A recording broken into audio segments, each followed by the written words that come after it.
Okay, Bob, you okay to go? Yep. Here we go, 3, 2, 1. Welcome back, everybody, to Stuff That Matters Now, podcast brought to you by Collective Intelligence. And today I am talking to Bob Selden. Good afternoon, Bob. Good afternoon, Harv. Thanks for having me. It's a pleasure. And so, as you can tell, Bob's accent is a little different. It's a very cultured Australian accent. So we've got a bit of culture. Refined, I'd say. Refined. Refined. And we're going to dig into a range of stuff today, but exciting news that Bob and I have been working on a book together, which we're launching in soon. Soon. Mm-hmm. I'm not going to give a date, but soon. We're hoping before Christmas, but it might be 2025. So, Bob, before I start, thank you for helping me out. Bob has been editing my writing, which has been a joy to watch you take my ramblings and turn them into something useful. Oh, it's been a pleasure. I loved it. So, Bob, who the fuck are you? It's a very good question, Harv. I have to think about that myself sometimes. I grew up, well, as you can tell, in Australia, the son of a country bank manager and a farmer's daughter.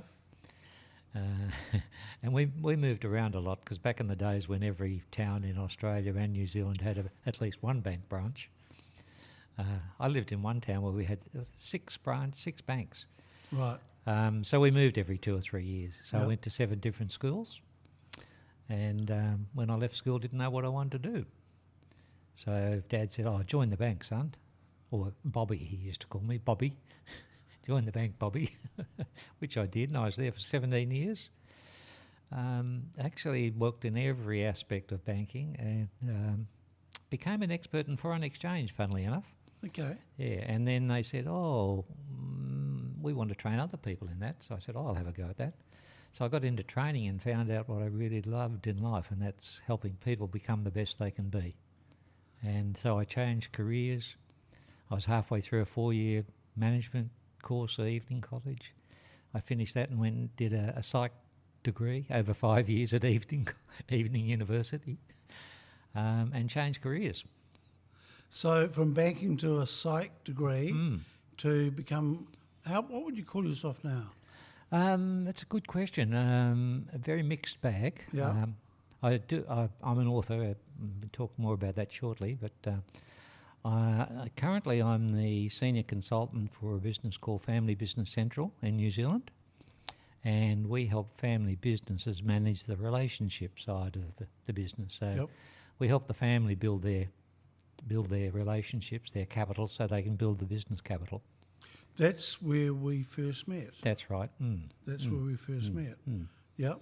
And it's something that I think the Australians do very well. I think they do better than Kiwis generally is get the families to work together with their succession plans and stuff. All that sort of stuff. That's the sort of thing we do, yeah. Very, very rewarding, actually. It's fabulous job.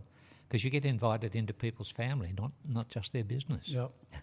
Very challenging sometimes. Yeah. So the good, the bad and the ugly. Oh, definitely, yeah. Yeah.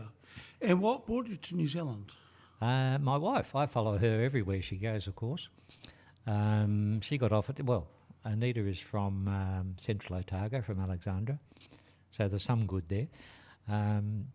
And we're sitting at home in Sydney one day. She said, "I think it's about time to go home." I said, "What do you mean go home? We are home." She said, "I'm at New Zealand." She got offered a job here, and so I came over. It's interesting. I didn't realise Anita was a Kiwi. I picked up a slight European accent. Yeah, precisely. Well, her parents are Dutch, so her first language at home, they all spoke Dutch at home. Right. And, of course, and then we lived in Switzerland for 7 years because Anita got offered another job over there. Right. And she speaks French, German, Dutch, English. She lived in Canada after leaving university for a number of years too. So that combined with the rolling of the R's of the South Island, it's a strange accent. Yep. And Bob, you've worked on lots of stuff around the world. Oh, yeah. It's been a fabulous career. When I left my last permanent job in the bank, started up a business with 2 other partners.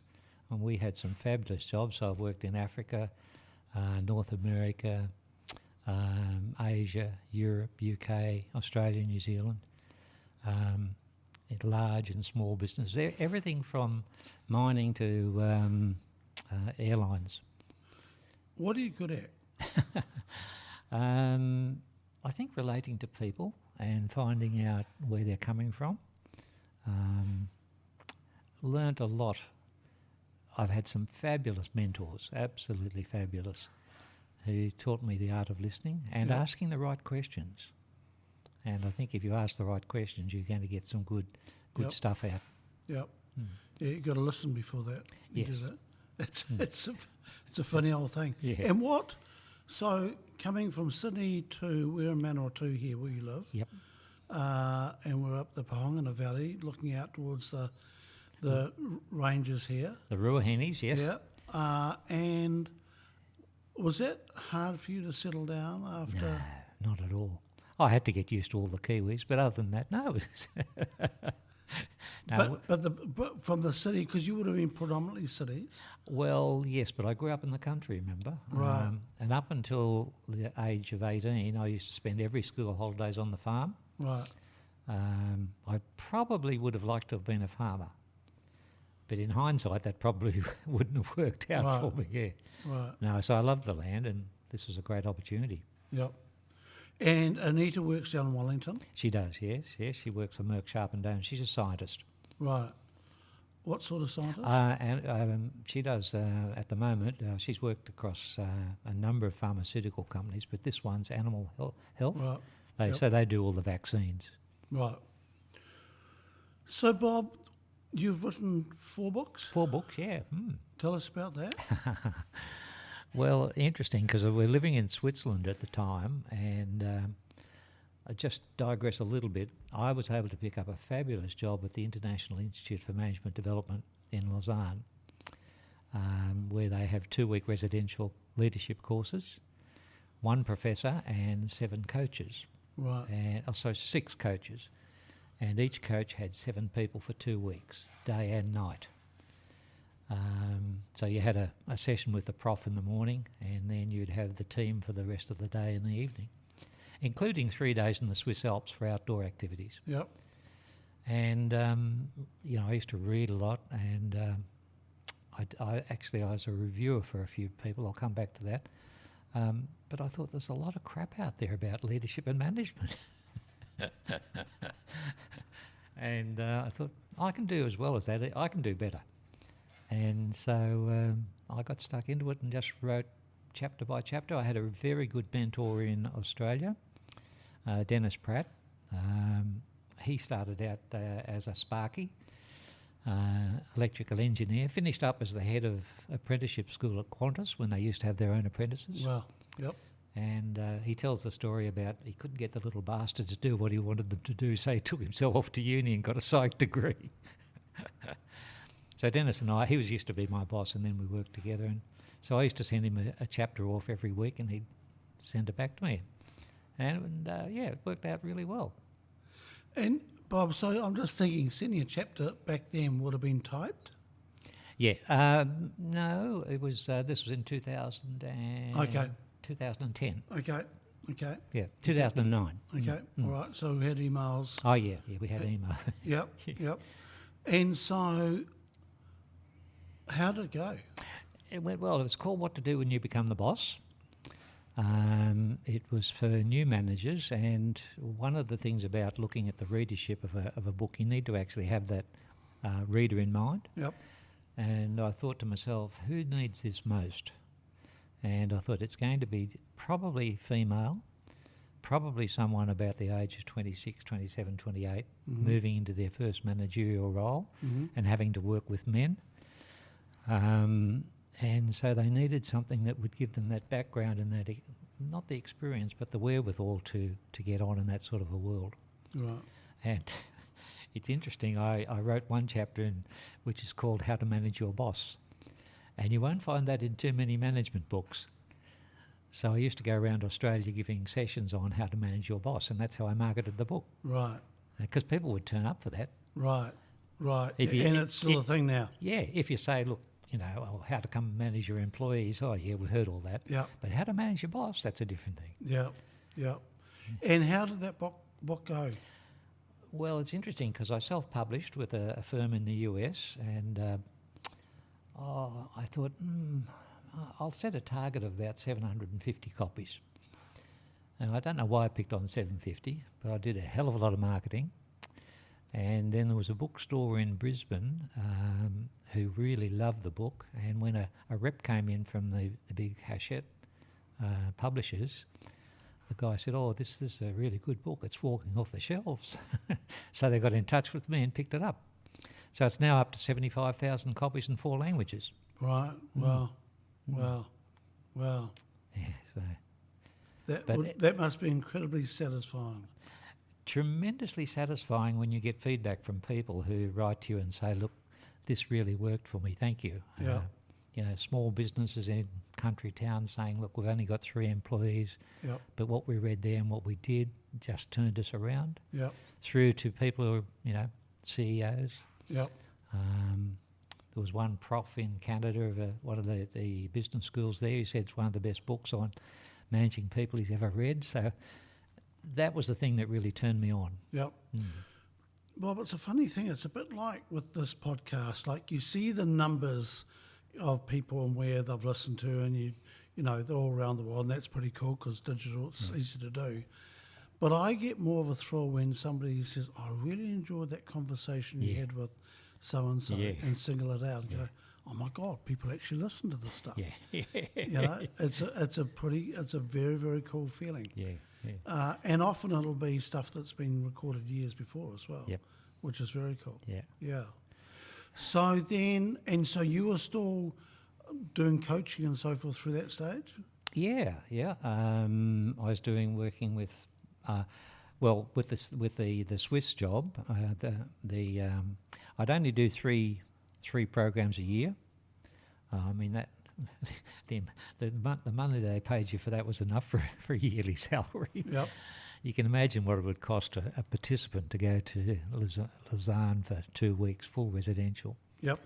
So I was able to do a lot of coaching and consulting. And I do know because one of our members did one with INSEAD. Yeah, that's the competition in French. And I know exactly what it cost him. He went for, tens of thousands of dollars. Tens of thousands, yeah. So you can imagine what... And the really great thing about that was working with 2 things. Working with the fellow coaches who came from all around the world, by the way. They brought them from Canada, Sweden, the UK, Australia.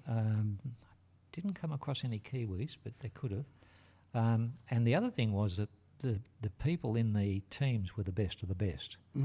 Because you're not going to go there and spend tens of thousands of dollars to send someone there if you're not an up-and-coming star. So it was exhilarating. Yep. And then you went on to write another 3 books. Yeah. It's interesting that the second one, that's probably thanks to Anita. She was a rower, as she rowed internationally for Australia. And I helped her out with the motivational side of things with her teams. And then she said to me one day, "Bob, you're always talking about this positivity and motivation. Why don't you do something about it and write a bloody book?" And it came to me because I was in a bookshop in Canberra in the suburbs one day, and it wasn't a bookshop, it was a gift shop. And it's one of those gift shops where the aisles are very narrow and there's lots of breakable type stuff, and you walk in there and you're a bit of trepidation walking through. And in comes a mother with 2 young boys. I'd say about 4 and 5, and I thought, "Oh, geez, this is a recipe for disaster." And I'm just thinking, wow, it's your game. And she turns to the boys and she said, "Boys, keep your hands in your pockets till you get outside this shop." Now, you and I probably would have said, "Boys, don't touch anything." Correct. And the immediate image the boys get if you say don't touch anything is touching it. Yeah. Because don't doesn't have any visual image. So that's where the title of the book came from, don't. So that's how it started, yeah. Yep. And tell us about that book. That book, That's, well, it's called Don't. How using the right words will change your life. Yep. The nice thing about that is that it's very practical and talks about using words that are going to change your behaviour Yep. in a positive way and those that you interact with. Yep. I've had two really, really nice feedback. One here in Palmerston North, actually. I was in a bookshop one day and talking with the owner, and as the lady said, "Oh, you're Bob Selden." I said, "Yes." She said, "I've read your book." She said, "It's changed my life." Wow. And then earlier this year we were in Australia, and I always go into a bookshop wherever we were, and there was a lady there. She was a Kiwi, and I got talking to her, and she said, "Oh, look, we're in Malaysia at the moment. My husband's got a job there, and he's asked me to buy some thriller books for him." And Yep. I said, "Oh, that's what I love." Yep. She said, "What should I get?" So I gave her a couple of ideas, and she said, "What do you do, Bob?" Oh, I said, "Oh, this and that. I write books." "Oh, what?" And I told her about Don't. She said, "I've read that book. It's fantastic." It really has helped. That must feel very cool. Oh, cool. Just out of the blue. Yep. Yeah. Yep. Because I mean that thing with the how often have we done that and said to people, "Don't do such and such," well, it doesn't instruct anybody to do what the right thing to do is. Yeah, yeah. Because it's interesting. As soon as you said that with that mother, I thought, "That's smart." Yeah. Right? As keep your yeah. And there's a hell of a lot, if you really look at it, there's a lot of research about behaviour that's impacted by our words and our language. Yep. People tend to think it's the other way round, but it's the actual behaviour, the words that we learn over many, many years that impacts what we do. Yep. Yep. Yeah. Look, it's. I facilitated a group last week. We were doing a values piece, and people then describing their values, and they would use the word "you," and I said, no. This is I. This is about it's your value, how it affects yourself, which is an I, and they were projecting their values on everybody else. And it took a wee while to get through, but they went, "Oh, okay." I said, "These are your values." Yes. And it's just a simple thing, how that changes the conversation. Oh, definitely. And one of the big things that I'm big on is getting rid of use of the word "you" in the past tense, particularly if you're in conversation with someone, and it's a difficult conversation, because every time you say "have," you never do this or you always do that. It's always in first criticism. Yep. Whereas if I say "have," what I'm thinking at the moment, what I'm seeing at the moment is this. Yep. How is that affecting me? Yep. And people can then be much more rational in the way in which they talk with one another. Yeah, and look, it's a different topic, but I was called in recently by Lara, who I work with, and we were in a meeting, and she, rather than calling me out at the meeting or afterwards, when we walked out, she said, "What was going on for you in there?" It was just a stunning piece of skill. Yeah. And I won't go into the detail, but we had a very useful conversation. I apologised to her. We've got another meeting with this crowd on Friday, and I'll go back and apologise to them again. But the use of language just makes so much difference. Yeah, it does, yeah. And it can bring the emotional levels down 100%. or raise them, Yep. depending on how you express yourself, yeah. Yep. So that's what the book Don't's all about, and I think it's my best book. I love it. I give it away every so often. Right, yep. And then I bought a book of yours. I went to the book launch Oh, that's right, yes. in Palmerston. What to do when leadership is needed. Yeah. Was it that one? Yep. There's also another book. Yeah, the other book was was co-authored with a good friend of mine, Melinda Muth, Dr. Melinda Muth, and it's on communication and conversations for directors and for CEOs, and so it's all about using language at the top of an organisation that actually has an impact on how the people in the organisation behave. Mm-hmm. Yep. But what to do when leadership is needed is a series of stories that I've picked up since the financial crisis and what we can learn from them. Because when you're in crisis, that's when things either go very well or very poorly. And when you can reflect on why it went so well or so poorly, Yep. it gives you an insight to where you might want to go. Yep. Yep. And that's the one with the ducks on it. I think. That's the one with the ducks. Get your ducks in a row. There you go. That was, yeah. And I enjoyed the stories in that, Bob, and I enjoyed they were real stories. They're real stories. That's the thing about it. Yes, they're Yeah. real stories. Yeah. Yeah.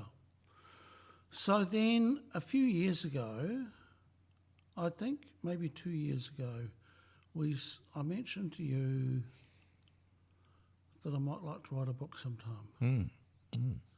How long ago was that? Was it a couple of years ago? It would have been 2 years ago. Yeah. Yeah. 2. I'm not sure of the time, but probably at least 2, I'd say. Yeah. And we had a meeting in Palmerston and we started sort of doing a bit of planning.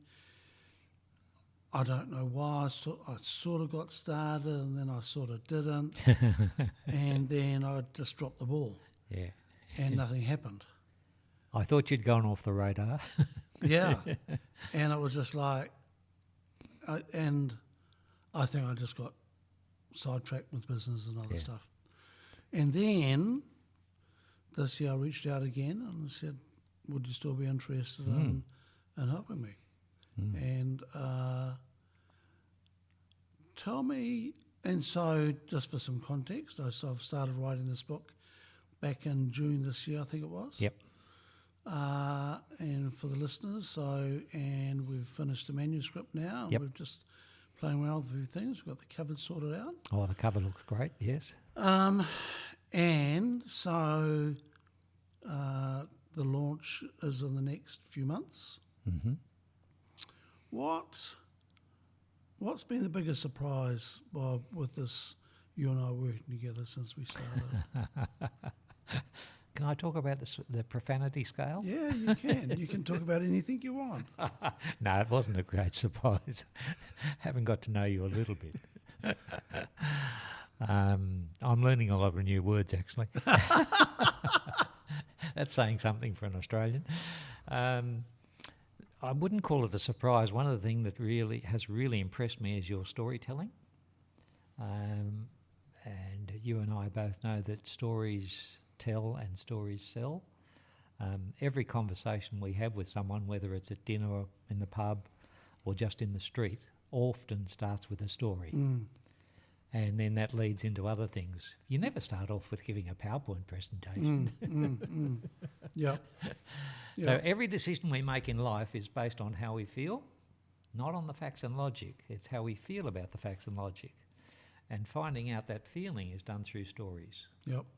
So that's what people relate to. And that's the thing I've enjoyed most, I think. Yeah. Look, it was interesting because I remember, so for context, I'd write some stuff and I'd send it off to Bob, and I didn't really, I mean, you were so good, you just said, just get stuff down and send it through. I remember the first piece you sent back and you changed a whole lot of stuff and had a whole lot of questions.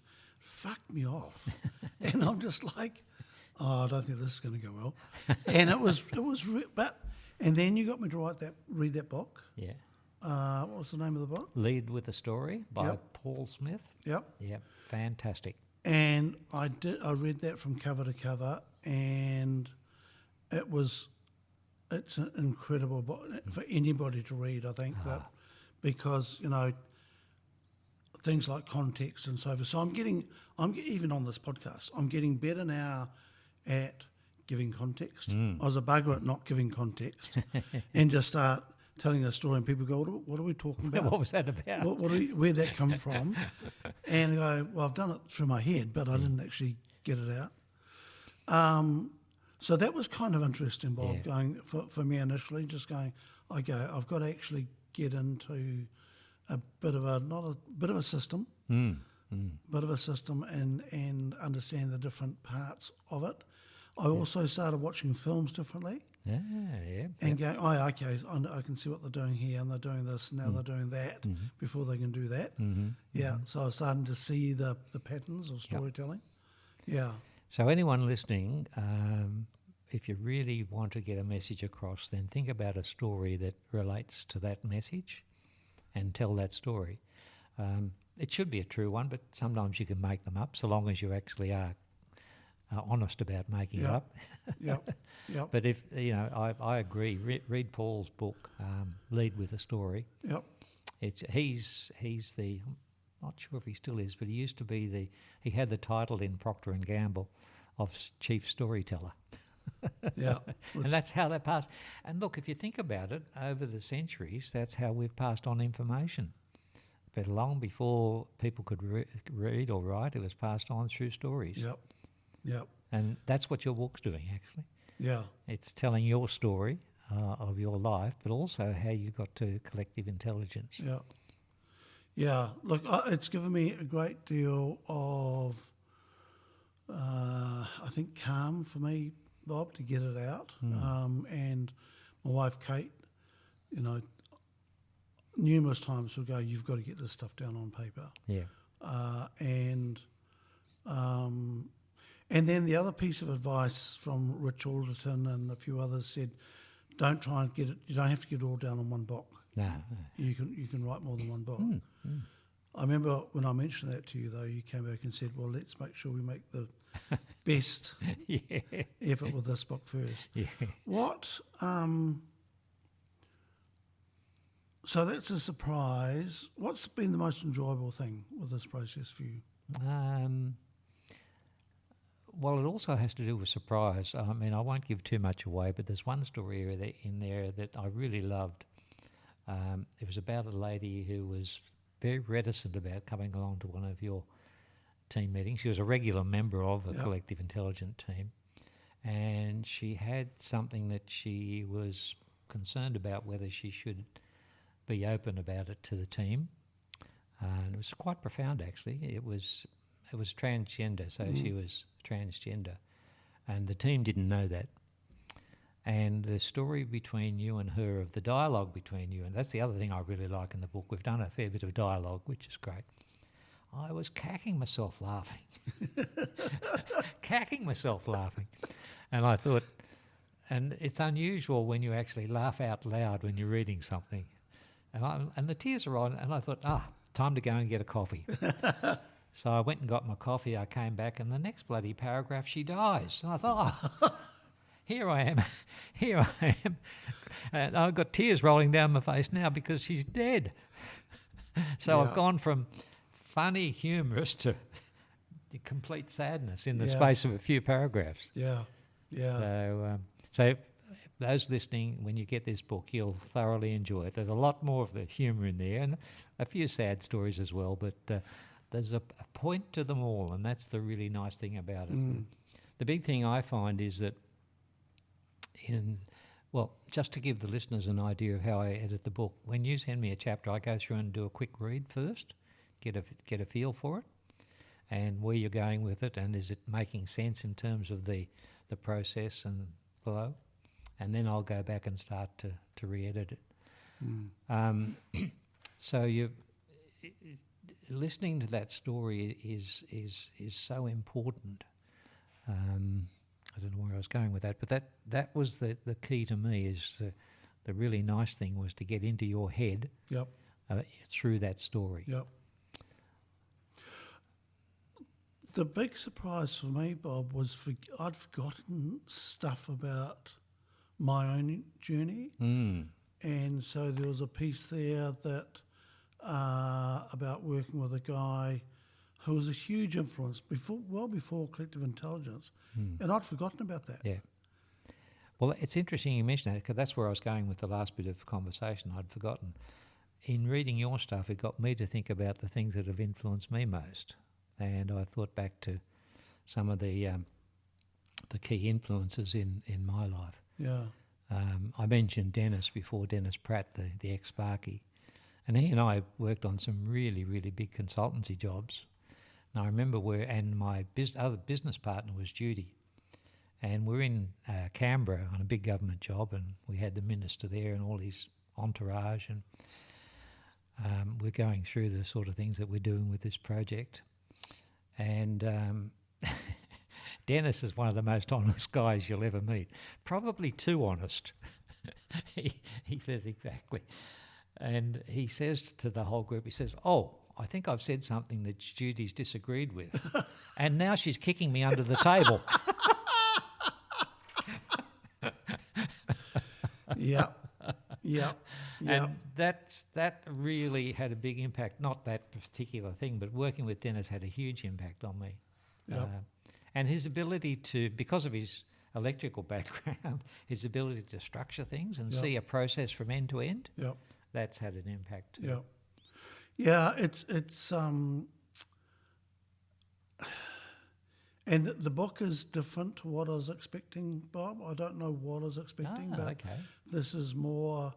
It's a mix of sort of autobiography and Yeah. and trying to figure out some stuff about my journey as well, and making sense of the different things that have impacted me. So that, yeah, I've learnt quite a lot from that as to where different things have come from. Yeah. And I think readers will, I'm sure readers will feel the same way. Well, anyway, as it impacted me, as I was reading through it, I was thinking back to Yeah, things that had happened to me that influenced my life and Yeah. my career. So the first half of the book is about your journey from about 7, was it? Yep. Yeah. And then the second half is about how that's impacted you and how you've developed collective intelligence, which I think is a fabulous process. Yeah, because they're all sort of interconnected, and you know, of course, I've had to leave out huge chunks, but I've just tried to pick the things that make sense to me. So trying to put in things that are related to my development, and of course, you know, it was another author a few years ago when I was thinking about writing a book, and I said, my concern is that this is my story. It might not be true, and she said, well, it's still your story though. Yeah. And that sort of gave me the freedom to, and I've said at the beginning of the book, this is based on a true story. And rather than saying this is a true story, It's based on a true story. it's based on a true story. Because in my head it's a true story, but other people's lenses will be different. They'll see it differently, exactly. And I'm okay with that, you know. And if people read and go, "Oh, I didn't quite see it that way," I'm like, I don't care. This is the way I saw it, and this is the impact it had on me. Yeah. I think too, Harv, there are a couple of things that to me were really important in that book, and these are concepts that are not often talked about. And there's two that I'll mention. One is authenticity. Well, it is talked about, but it's business speak, or your authentic self, all that bullshit. But being really authentic in terms of expressing who you are and what you are, I think was really important. And the other one which came to me later in the book was the word hope. And we toss it around, "Oh, I hope you have a good day. And I hope that works out for you." And it's just virtually a throwaway word, but hope is so important to people. Yeah. And I'm sure that, getting off target a bit, but people who go through the depths of despair and almost suicidal have lost hope. Yep. And if we can help them get that hope back, then there's a future for them. And I think through reading the book, people will hopefully come to that Yeah. and see that, okay, yeah, I probably haven't got my shit together yet, but there's hope for me. Yeah. Yeah. Yeah. So the title of the book is called "As It Turns Out, No One's Got Their Shit Together." Yeah. And it was interesting. Initially, it was going to be "Nobody's Got Their Shit Together," Yeah. which is a statement. But as it turns out, changes it slightly, softens it. And before I started Collective Intelligence, would have never been the title of the book. Because it has been a surprise that we have dealt with so many amazing people and not one of them has got close to having their shit together. Yeah. And I mean, kids know that about their parents. I remember listening to Obama talking about his daughters. You know, are they ever, you know, in awe of you of being president of the States? They go, no, they just see me as the father that, you know, is hopeless at this and that. And, you And so I think, kids see straight through that Yeah. that facade that we build up. Yeah. And, hope as you said, can be a junk word. Authenticity, unfortunately, has been put in the junk heap because it's been overused and not been fully understood. I learned something interesting the other day, Bob, that with somebody sent something through about authenticity, Oh, yeah. and it was a counter view, which I found really interesting. The counter view was that to be able to be authentic, you need to have a certain amount of privilege, and that there are so many people that can't be authentic because they just don't have the freedom to do that. And I thought, that's an interesting point. Yeah. And I love stuff like that. And that was somebody who, Lara had shared it with somebody who Lara worked with, and she'd shared this work that we've been doing behind the scenes, and he came back with this. It was a great piece, and it just made me really think, okay, that's a, I get where they're coming from, and okay, because there's always so many sides to anyone's story. Yeah. Bob, does collective intelligence make more sense to you now? Oh, having done definitely, this? I've been working in that sort of field for a long while. Yep. And I think you've got a fabulous model, absolutely fabulous. I really like the fact that the team gets together for 2 days. Yep. Is that 3 times a year or Yep. 4? 3 times a year, yeah. Yep. And so that's a big commitment. And that's a good start. Yep. And I like the fact that on the first day you actually share issues, concerns, challenges, etc. And on the second day, one of the team members is hosting the event. Or sometimes it's flipped the other way around. Sometimes, okay, yep. Yep. And so you actually go into that person's world. Yep. And do a thorough rundown without the host being involved, then Yep. give them some feedback. Yep. Just fabulous. Yep. And it's evolved over a long period of time, and the farmer in me likes things that work, that are practical, and this thing is designed to work. Look, and it's been interesting through the book because we've been in this very introverted stage with collective intelligence the last few months, writing this book, working with Lara behind the scenes, doing work we've never really done before, and digging into our methodology and a whole raft of things. So at the moment, there's a whole lot of things coming together that we've never put together before, and the book is part of that.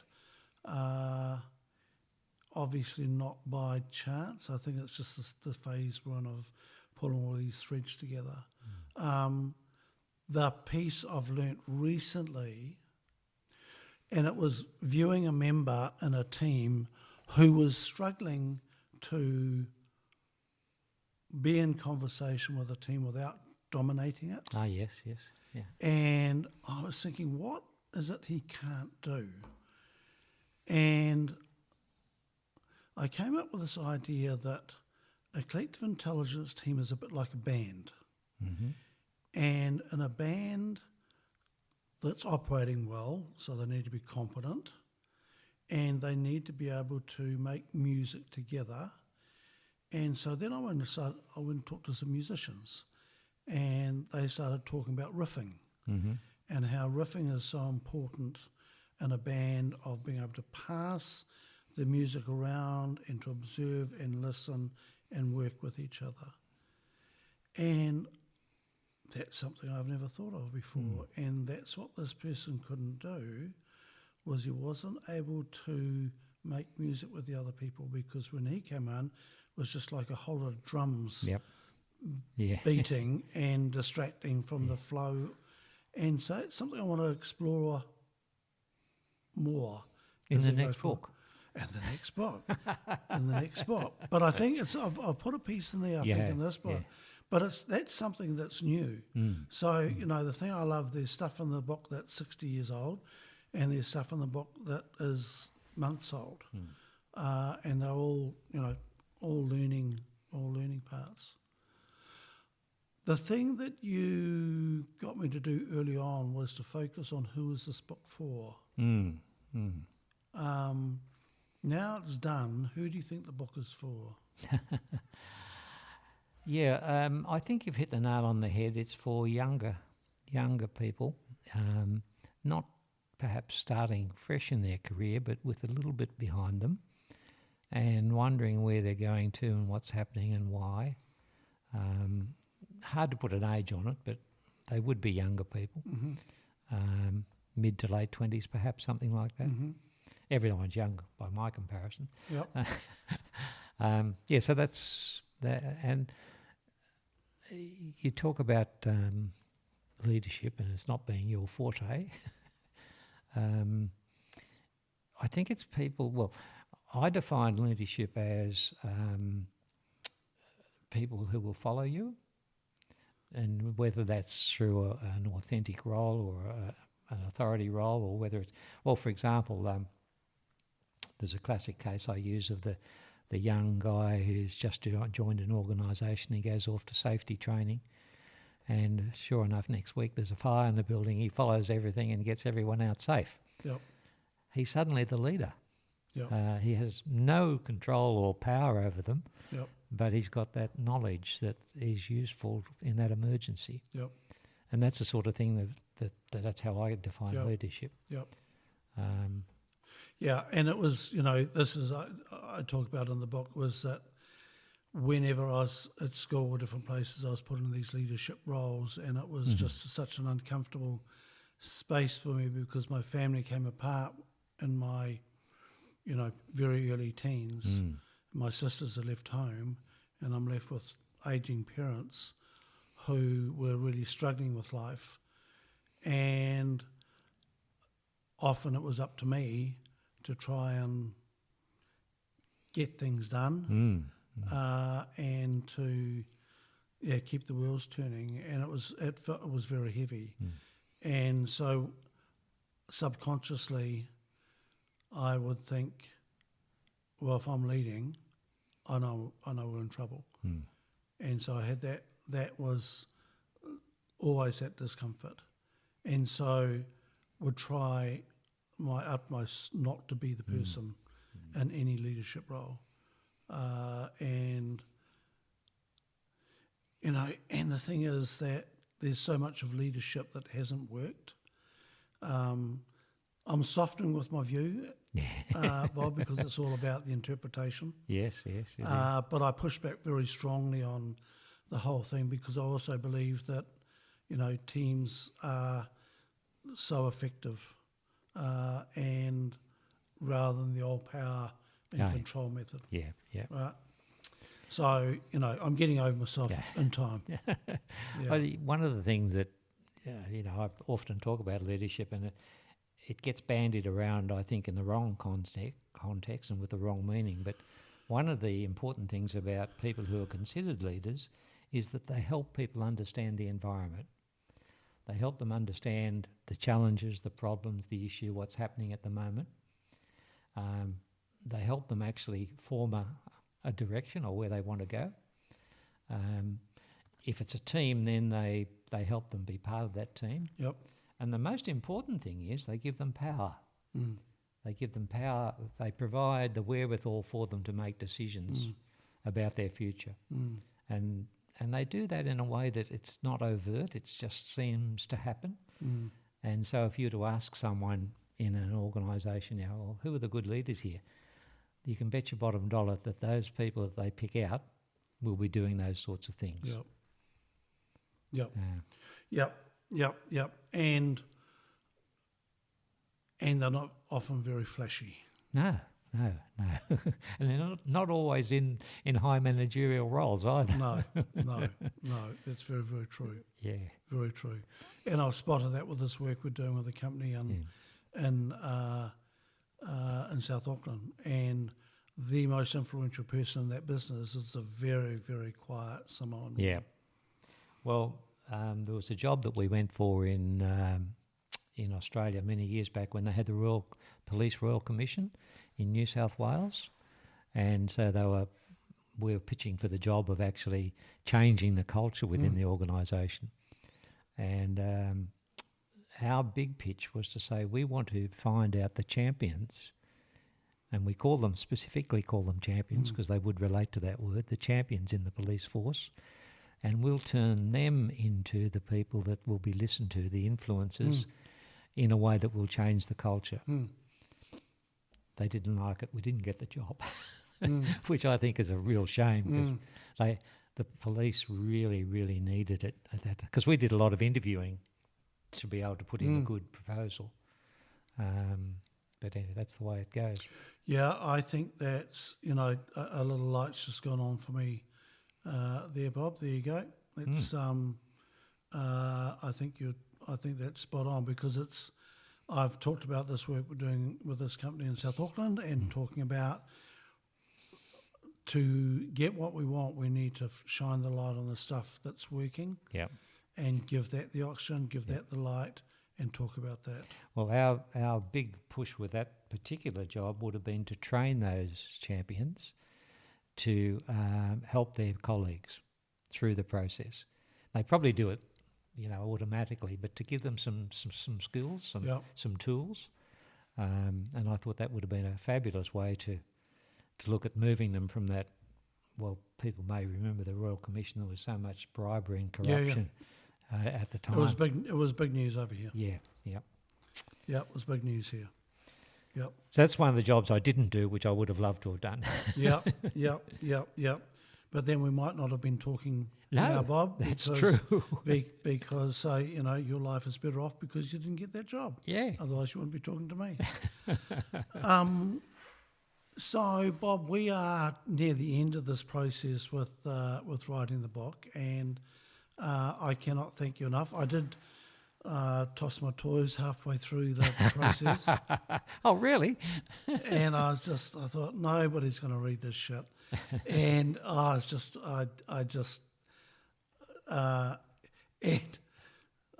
that email off to you and said, nah, forget it. It's, and you came back and said, yep, it's okay to feel down or sulk, and you've got 2 days to get over it or something. That's right. You've got to have a target, Harv. Yeah. So, Bob, look, thank you. So we've got a cover, which I'm really pleased with, and we've got the second edit has been done, and we've got a few minor changes there, and then we've got a printer sorted out. Yep. And I've looked at the library as to where we fit in the library. I think it's under social sciences. Yeah, good. I think. Yeah. It's nice and broad.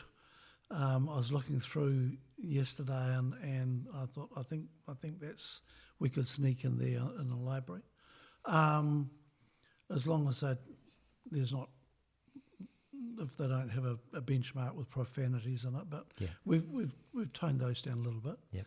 Yeah. So, what's your hope for this book, Bob? I was just thinking there about the launch, Harv. You told me I had to. I didn't say you had to. Well, I invited you. You invited me, okay. I have prepared something, but I'm not going to share that with listeners now. You'll hear the truth. Okay. At the launch. I think for this book, I'm really I'm hoping that a lot of people pick it up and say, now I know something about myself that has helped me on my journey, and I know someone else who would benefit from this, because word of mouth is the best recommendation. So it's a bit like my Don't book. I mean, I think it should be in every school in the country, because it just has such a basic, great message. Yep. Yours is different because it's an influential thing about self, and I think that's so important to have an understanding of self, Yep. your pluses and minuses, and where you might be going. So that's my hope for it. Yeah, people will reflect and move forward. Bob, thank you so much for your help Pleasure. Without your help, you know this wouldn't have got done. The 2 days helped, the target. Yeah, yeah. That and also just, no, not just, keeping me in the lane, keeping me focused, making sure I was relevant. Of course, the editing, the storytelling, the context. And yeah, so Bob, thank you so much. My pleasure. I have really enjoyed this journey. It's another chapter in my life, and I'm looking forward to it being finished. I'm not sick of it yet, but no, I'm not sick of it yet. The little details at the end, there's quite a few of them, isn't there? Yep. So we're getting through there. So Bob Selden, thank you very much for your help. Looking forward to the launch. Yes.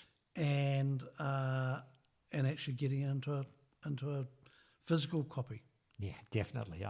In your hands, it's absolutely fabulous to see it in your hands and to hold it. Yep, I can't imagine what that would feel like. So Bob, thank you so much. Pleasure. Thanks for listening, team. Thanks, Harv. And hopefully I'll see you on the book launch as we go around the country.